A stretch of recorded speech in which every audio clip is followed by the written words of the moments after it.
बीमारू उत्तर प्रदेश ऐसे बीमारू नहीं था। उत्तर प्रदेश को जो लोग चला रहे थे वो विभाजनकारी लोग, उनकी मानसिकता बीमारू थी। इस वजह से उत्तर प्रदेश को लोग बीमारू कहते थे।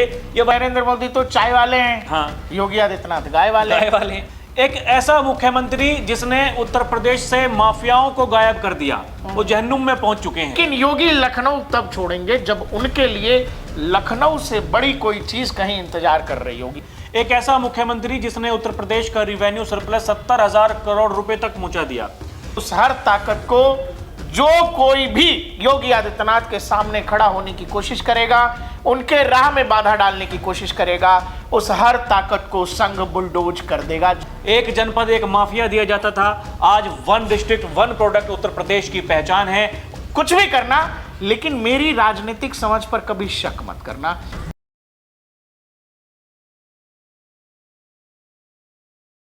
इस देश में बहुत सारे लोग हैं, यूं कहें तो एक गिरोह है, झुंड है, जिसको योगी आदित्यनाथ उत्तर प्रदेश के मुख्यमंत्री के भविष्य को लेकर बड़ी चिंता होती रहती है। कुछ लोग तो उनका भविष्य गोरखपुर के मठ में देखते हैं, कहते हैं बाबा एक दिन झोला उठाएंगे और मठ में चले जाएंगे। लेकिन योगी आदित्यनाथ ने कभी किसी को कोई सामने से जवाब नहीं दिया।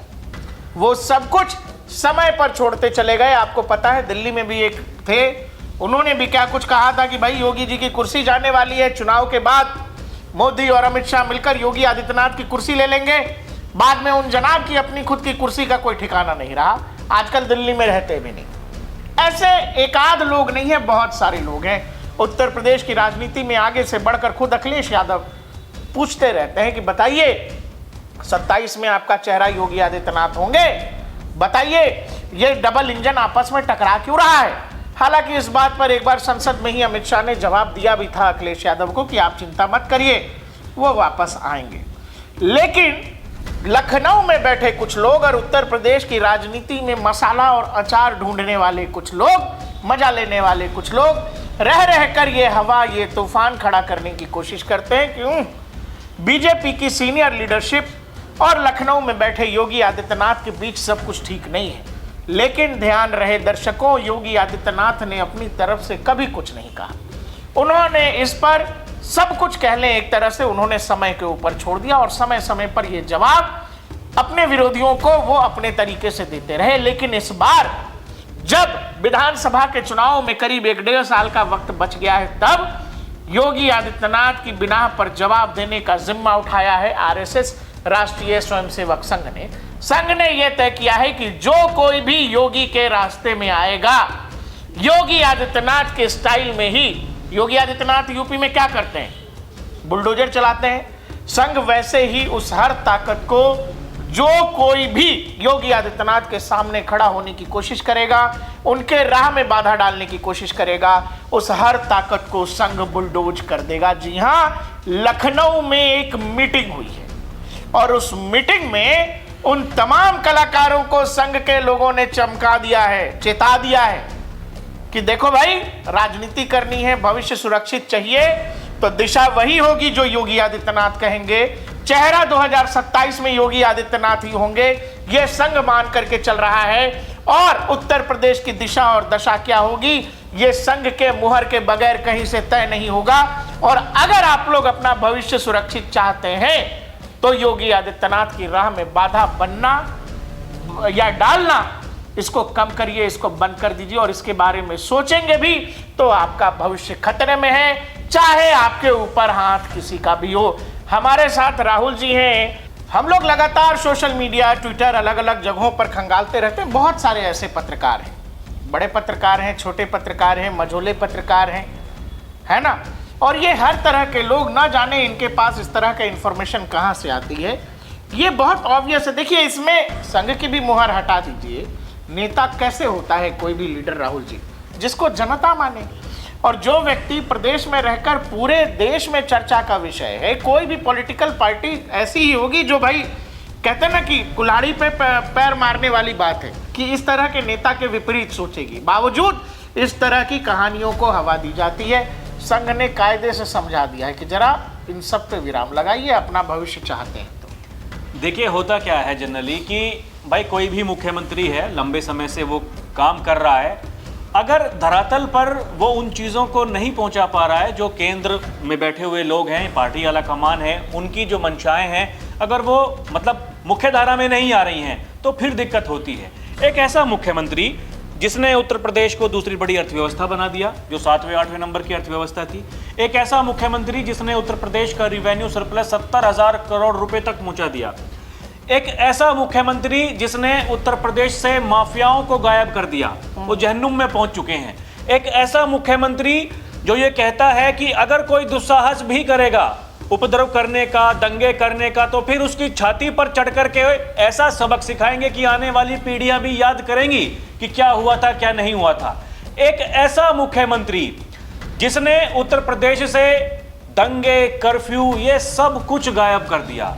एक ऐसा मुख्यमंत्री जो कहता है कि उत्तर प्रदेश को विकसित बनाना है और भारत विकसित तब बनेगा जब उत्तर प्रदेश विकसित बनेगा। एक ऐसा मुख्यमंत्री जो ये कहता है कि भारत को विकसित बनने से दुनिया की कोई ताकत नहीं रोक सकती, ये नया भारत है, किसी को छेड़ता नहीं, कोई छेड़ेगा तो फिर छोड़ेगा नहीं। एक ऐसा मुख्यमंत्री जिसके बारे में लोग ये चर्चा करते हैं कि उसने उत्तर प्रदेश की काया पलट कर दी। वो बड़े बड़े संवैधानिक पदों पर रहने वाले लोग, देखिए उसमें चाहे पूर्व सीजेआई हो, उसमें पूर्व उपराष्ट्रपति हो, देश के प्रधानमंत्री नरेंद्र मोदी, गृह मंत्री, वो भी ये कहते हैं उत्तर प्रदेश के सबसे सफल मुख्यमंत्री। उत्तर प्रदेश को कैसे योगी आदित्यनाथ ने बदला है, ये उत्तर प्रदेश के रहने वाले लोगों ने देखा है। उत्तर प्रदेश में 2017 से पहले क्या होता था, एक जनपद एक माफिया दिया जाता था। आज 1 डिस्ट्रिक्ट 1 प्रोडक्ट उत्तर प्रदेश की पहचान है और यही योगी कहते हैं यही हमारी ताकत है। इसलिए हम ये कह रहे हैं कि 27 में हम ही आएंगे, क्योंकि हमारे साथ में जनता जनार्दन का आशीर्वाद है और जिसके पास लोकतंत्र में जनता जनार्दन का आशीर्वाद होता है वही चुनाव जीतता है। देखिए प्रकाश जी, सबसे बड़ी बात यह है कि जो पार्टी आला कमान है उसको तो पता है क्या होने वाला है, क्या नहीं होने वाला है, मुख्यमंत्री जी कैसा काम कर रहे हैं। मुझे याद है एक सभा में देश के प्रधानमंत्री नरेंद्र मोदी ने यह कहा था कि आप लोग बुलडोजर की बड़ी बातें करते हो, विपक्ष को ये कह रहे थे। आप जाइए योगी जी से पूछ लीजिए, समझ लीजिए, ट्रेनिंग ले लीजिए कि बुलडोजर कैसे चलाया जाता है। मतलब सबको पता है। उत्तर प्रदेश में देखिए योगी आदित्यनाथ ने सबको इस तरीके से मुख्य धारा में वो लेकर के आए हैं, जितने भी उनके काम थे वो हर बार यही कहते हैं सबका साथ सबका विकास। जो फॉर्मूला दिया प्रधानमंत्री नरेंद्र मोदी ने, वही उत्तर प्रदेश की डबल इंजन सरकार ने भी करके दिखाया है। देखिए कहने वाले तो बहुत कुछ कहेंगे, कहने वाले तो ये एक बड़ा गैंग है इसमें। दरअसल होता क्या है राहुल जी कि जैसे क्या है कि कुछ लोगों का सपना यह है कि हमको लखनऊ में बैठना है, वो अपना फ्यूचर लखनऊ में देखते हैं। कुछ लोगों को इसीलिए लगता है कि लखनऊ वाली गद्दी कैसे भी खाली होगी, वो चाहे योगी दिल्ली जाए या गोरखपुर जाए, कहीं भी जाए, लखनऊ की गद्दी जब तक खाली नहीं होगी तब तक उनका भविष्य अंधेरे में है। साथ ही उनको ये भी पता है कि वो दिल्ली के लायक नहीं है, वो दिल्ली जाने लायक नहीं है। वो मतलब वो खुद को इसी ढांचे में रखते हैं कि भाई हमको प्रदेश की राजनीति करते हैं। दूसरा, संघ का जहां तक सवाल है, जब इस गेम में संघ आता है तो समझिएगा बहुत सारे लोग मोदी के लिए भी चाहते थे कि भाई मोदी दिल्ली नहीं आने चाहिए। बीजेपी के ही अंदर बहुत सारे लोगों ने अपनी ताकत लगा दी थी, बहुत सारे लोगों ने अपनी ताकत लगा दी थी। लेकिन संघ जब अडिग खड़ा रहा तो नरेंद्र मोदी को दिल्ली आना था, नरेंद्र मोदी दिल्ली आए, देश के प्रधानमंत्री बने। योगी आदित्यनाथ जो है एक तरह से संघ का जो फ्यूचर प्रोजेक्ट है उसमें योगी आदित्यनाथ का स्थान आज के दौर में जहां तक भविष्य का सवाल है उसमें नंबर 1 है। और योगी आदित्यनाथ को संघ केवल लखनऊ तक सीमित नहीं रखना चाहता, वो देश की राजनीति में योगी आदित्यनाथ को एक अलग स्तर पर देखना चाहता है। और यही कारण है कि संघ हर किसी को चिता रहा है अलग तरीके से कि भाई कोई नानुकुर नहीं चाहिए, कोई ड्रामेबाजी नहीं चाहिए। इवन लोकसभा चुनाव के बाद भी जब हार का ठिकरा जो है कहा गया कि जी केवल योगी जी की मिसमैनेजमेंट की वजह से बीजेपी की उत्तर प्रदेश में सीटें कम हुई, अखिलेश यादव जैसे लोगों ने कहा कि डबल इंजन टकरा रहा, उस समय भी संघ के तमाम बड़े नेताओं ने लखनऊ से लेकर दिल्ली तक बैठकें की, सीनियर लीडरशिप से बातचीत हुई और योगी आदित्यनाथ पर कोई आंच नहीं आने दिया गया।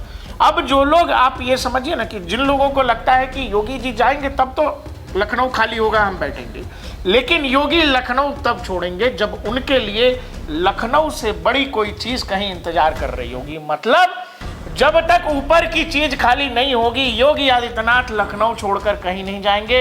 ये संघ तय करेगा। उत्तर प्रदेश की जितनी बड़ी आबादी है, जितना क्षेत्रफल है, ये किसी देश से कम नहीं है।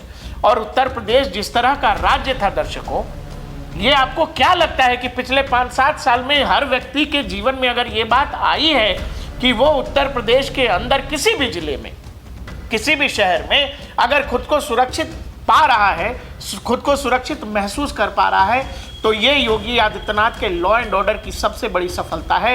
इंडस्ट्री, पैसा, एफडीआई, ये सब अलग छोड़ दीजिए, लेकिन जहां तक लॉ एंड ऑर्डर का सवाल है, इस पर योगी आदित्यनाथ ने ऐसा काम किया है कि वो हर घर, हर व्यक्ति के मन में अमिट जगह बना चुके हैं, जहां व्यक्ति को लगता है कि योगी सरकार के रहते आम आदमी के साथ कहीं कुछ नहीं हो सकता है। देखिए, सबसे बड़ी बात तो यही है कि बीमारू उत्तर प्रदेश को कहा जाता था 2017 से पहले।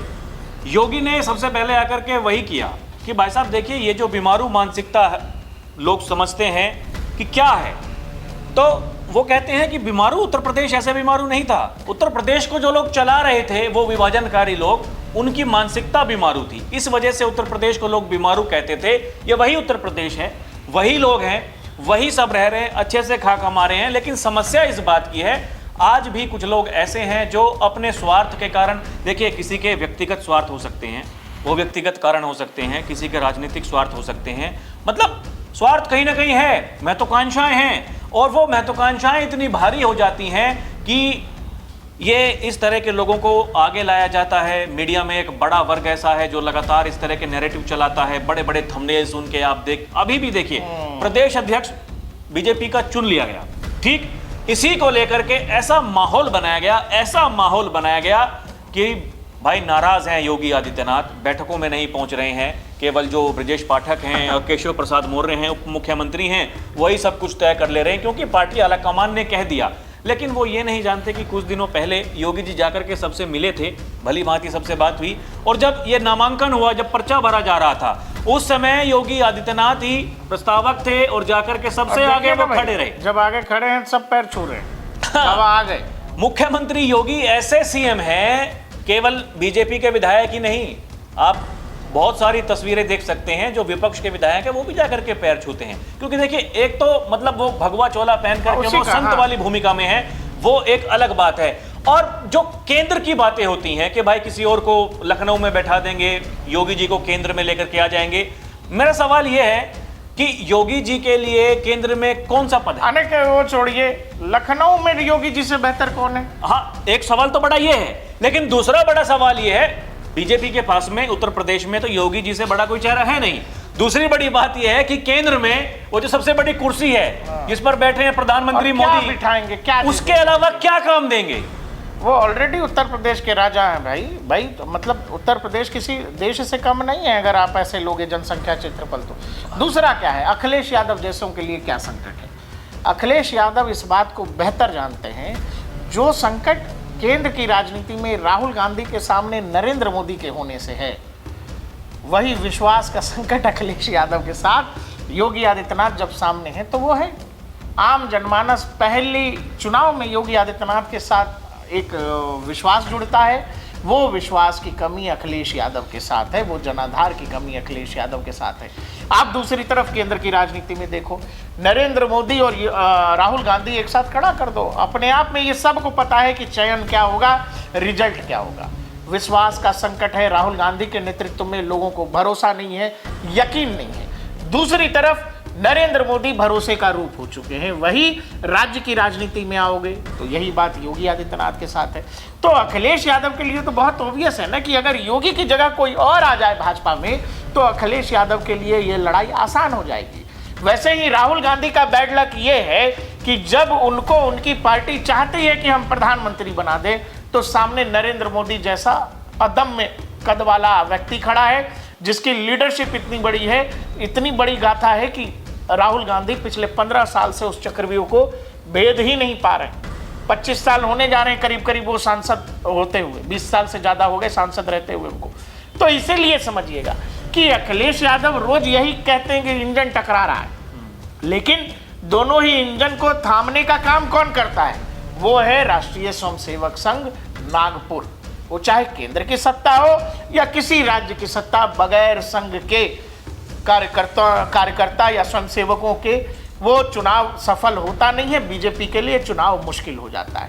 तो जब थामने का काम संघ का है, वो चाहे केंद्र वाली सरकार हो या राज्य वाली सरकार हो, चलना वैसे ही पड़ेगा जो संघ बताएगा, समझाएगा। आप अपनी राय बिल्कुल रख सकते हैं, लेकिन एज अ गार्जियन जब संघ अपनी बात कहता है तो आपको वो बात ऊपर रखनी होगी, क्योंकि एक बार आप ये देख चुके हैं। एक गलती बड़बोलेपन में आप बोलते हैं कि हमारी पार्टी तो अब बड़ी हो गई, और उस बड़ी पार्टी का 400 का सपना 240 पर अटक जाता है।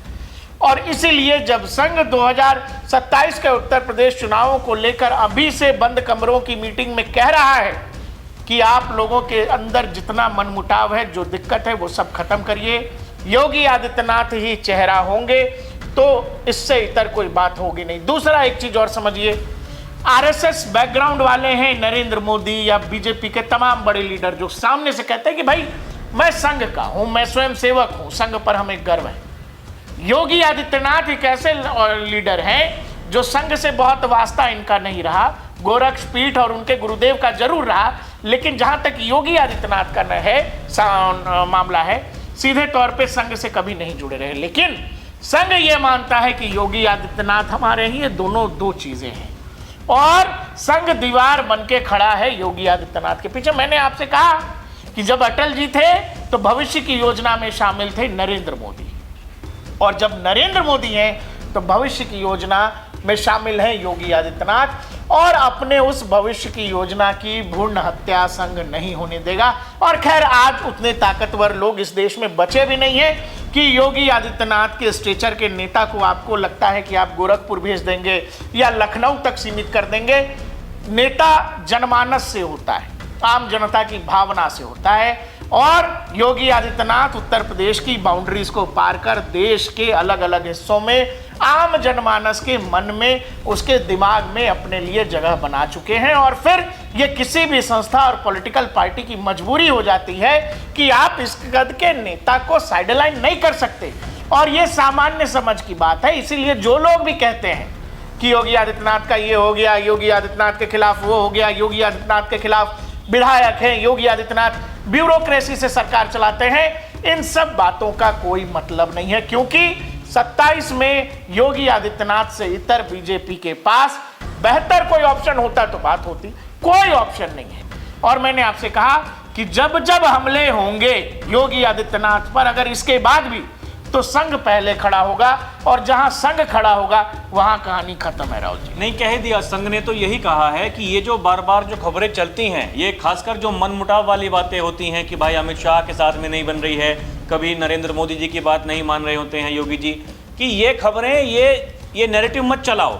और दूसरी बड़ी बात, ये आम कार्यकर्ता और जो आम जनता है उनके बीच भी ये बातें पहुंचनी चाहिए, ये खबरें ऐसी नहीं चलनी चाहिए। क्योंकि देखिए होता क्या है कि इतनी सी बात होती है, उसको इतना बड़ा बना दिया जाता है, मतलब छोटी सी बात को बहुत बड़ी बना करके पेश किया जाता है, और हकीकत में जो चीजें होनी चाहिए वो नहीं हो पाती है, समस्या तब हो जाती है। देखिए योगी का कद कितना बड़ा हो चुका है ये सबको पता है।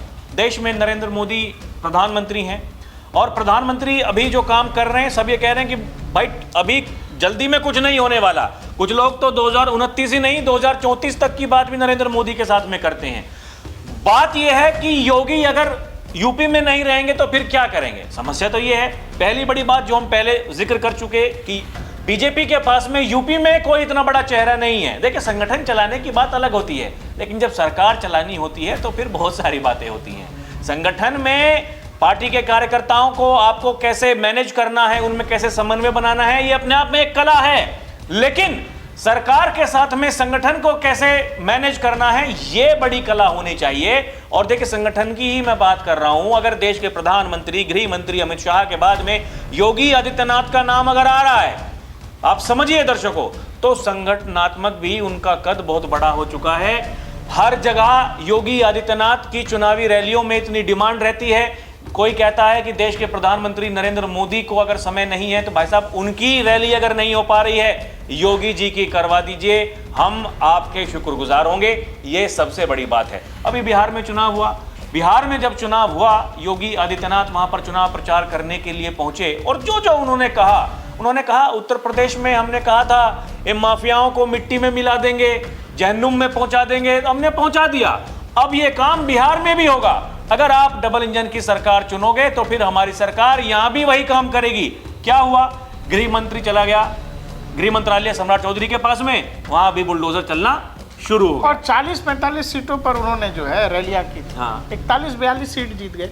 तो आपको ये समझना पड़ेगा कि योगी आदित्यनाथ अब कोई किसी एक प्रदेश या एक शहर के नेता नहीं है, वो अब देश के नेता है। प्रदेश के सीएम जरूर हैं, लेकिन देश के नेता होने का मतलब है इस देश के अलग अलग हिस्सों में, साउथ, नॉर्थ, नॉर्थ ईस्ट, हर जगह उनकी स्वीकारोक्ति है। बीजेपी को जहां भी जरूरत होती है, योगी आदित्यनाथ का नाम नरेंद्र मोदी, अमित शाह के बाद सबसे ज्यादा होता है। भाई साहब, उनको भी संघ को क्या चाहिए? देखिए, संघ को क्या चाहिए? भले ही वो संघ की पृष्ठभूमि से ना हो योगी आदित्यनाथ, लेकिन हिंदुत्व के सबसे बड़े चेहरा हैं। 2017 में जब पार्टी आलाकमान ने उनको जिम्मेदारी लोग कहते हैं ना कि भाई नरेंद्र मोदी तो चाय वाले हैं, हाँ, योगी आदित्यनाथ गाय वाले हैं। जब योगी आदित्यनाथ दिल्ली आएंगे तो जो लोगों को नरेंद्र मोदी आज अच्छे नहीं लगते, नरेंद्र मोदी उनको भगवान लगेंगे। योगी आदित्यनाथ तो यही बात है ना कि जिन लोगों को लाल कृष्ण आडवाणी अच्छे नहीं लगते थे, उन लोगों को अटल जी बड़े अच्छे लगते थे। फिर जब मोदी जी आ गए तो आडवाणी जी भगवान हो गए। तो कल को जब अगर भविष्य में योगी आदित्यनाथ आएंगे तो नरेंद्र मोदी भगवान हो जाएंगे। और देखिए, यही मतलब 2017 में जिस तरीके से पार्टी ने जो नाम चल रहे थे सबको चौंकाते हुए, लोग तो पहुंच गए थे वहां पर बेहतरीन अपना कुर्ता पजामा जैकेट वगैरह पहन करके कि देखिए हम शपथ लेने वाले हैं, मीडिया में आकर के बयान देने लगे थे। हाँ, लेकिन एक नाम एकदम से ही ऐसा सामने आता है। हालांकि लोग चौंके नहीं थे, लोगों को तो लग ही रहा था। जो सर्वे हो रहे थे सबसे पहला नाम उसमें योगी आदित्यनाथ का ही था। लेकिन क्या होता है बीजेपी में, जिसका नाम सबसे ज्यादा चल रहा होता है उसी के हाथ में पर्ची थमा दी जाती है कि भाई साहब जाइए और जाकर के नाम पढ़ दीजिए। लेकिन यूपी में तय था, जिस तरीके से स्टार प्रचारक योगी बने, पहले दिन से एकदम सब कुछ तय लग रहा था। और देखिए दर्शकों, योगी आदित्यनाथ और संघ, इन दोनों के बीच की जो केमिस्ट्री है उसे आप थोड़ा समझने की कोशिश कीजिए। भले ही मैं बार बार इस बात को कह रहा हूं, भले ही योगी संघ की पृष्ठभूमि से ना हो, लेकिन उनका जो काम करने का तरीका है, जो उनकी भाषण शैली है, जिस तरीके से वो जो संघ का एजेंडा है वही योगी आदित्यनाथ का एजेंडा है। और बीते कुछ समय में हमने ऐसा देखा है कि जहां भी संघ और बीजेपी की सामूहिक बैठक कहीं हो रही थी, कोई मंच था, वहां से योगी आदित्यनाथ ने ऐसी ऐसी बातें संघ के बारे में कही हैं जो एकदम हैरान कर देने वाली। अयोध्या में सरसंघ प्रमुख अकेले मुलाकात कर रहे योगी आदित्यनाथ से, ये सब सामान्य घटनाएं नहीं हैं। और दूसरा देखिए दर्शकों, क्या है कि ये सब दंत कथाएं जो है ना, मन में सोची हुई दंत कथाएं जो हैं, वो पुराने समय में होता था, उस तरह की कथाएं आप तक लाने के लिए, यूट्यूब पर व्यूज़ लेने के लिए, थंब बढ़िया बना करके, ये सब ठीक है, कहानी है, लोग करते रहते हैं। लेकिन इस प्रपंच में पढ़िएगा मत। इसीलिए मत पढ़िएगा कि योगी आदित्यनाथ कोई, आजकल मैंने आपसे क्या कहा कि बोला ना कि दूध में पड़ी हुई कोई मक्खी नहीं है कि सामान उठाया, और योगी आदित्यनाथ प्रदेश से निकलकर देश के नेता हो गए हैं। और देश के नेता के साथ कोई भी पॉलिटिकल पार्टी जो समझदार होगी, वो पॉलिटिकल पार्टी उस तरह का व्यवहार नहीं करती है जो लोग आजकल लिख और कुछ भी लिखते बोलते हैं। एक बार नरेंद्र मोदी ने देश की संसद में कहा था कि कुछ भी करना, लेकिन मेरी राजनीतिक समझ पर कभी शक मत करना। बस यही इस कहानी का लबो लुआब है। देखते रहिए DNP इंडिया, हर खबर भरोसे के साथ।